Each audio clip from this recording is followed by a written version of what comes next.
আগে ইলেকশনের ফিক্সিং বন্ধ করেন, পরে ক্রিকেটের ফিক্সিং বন্ধ করার চিন্তাটা করি। রাতের গুঞ্জন সত্য করে বিসিবিতে সকাল থেকেই নির্বাচনী উত্তাপ, যেখানে আরও একবার সরকারি হস্তক্ষেপের অভিযোগে তামিম সহ সরে দাঁড়ান ১৬ প্রার্থী। সব অভিযোগের তীর ছিল ক্রীড়া উপদেষ্টার দিকে। তামিম ইকবাল বলেছেন, মাঠের খেলার আগে বিসিবি নির্বাচনের যে ফিক্সিং হচ্ছে সেটা রোধ করতে। তার মানে তিনি ইনডাইরেক্টলি আপনাকেই ফিক্সার বলছেন। এর ব্যাখ্যাটা কি দিবেন? ফিক্সিংটা তামিম ভাইয়ের করার চেষ্টা করেছেন, করে ব্যর্থ হয়েছেন। বিএনপি সভাপতি, সেক্রেটারিদেরকে ওনাদের পক্ষ থেকে কল দিয়ে বলা হয়েছে যে তাকে কাউন্সিলর দিতে হবে, ডিসিদেরকে ধমক দেওয়া হয়েছে, অনেক কিছু করা হয়েছে, সেগুলো নাই বলি। ফিক্সিংটা করতে ওনারা, মানে ইলেকশনটা ফিক্স করতে ওনারা ব্যর্থ হয়েছেন।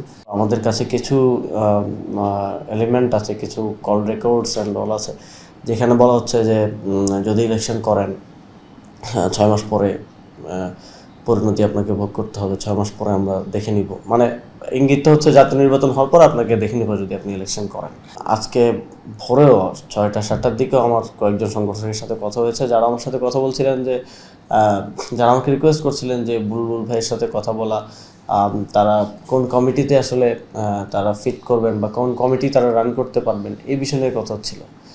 এরকম সংগঠকরাও যখন উইথড্র করলো, তখন আমি একটু অবাক হলাম যে আমার তো কথা ছিল উনি ইলেক্টেড হলে কোন কমিটি উনি রান করবেন এই বিষয়ে।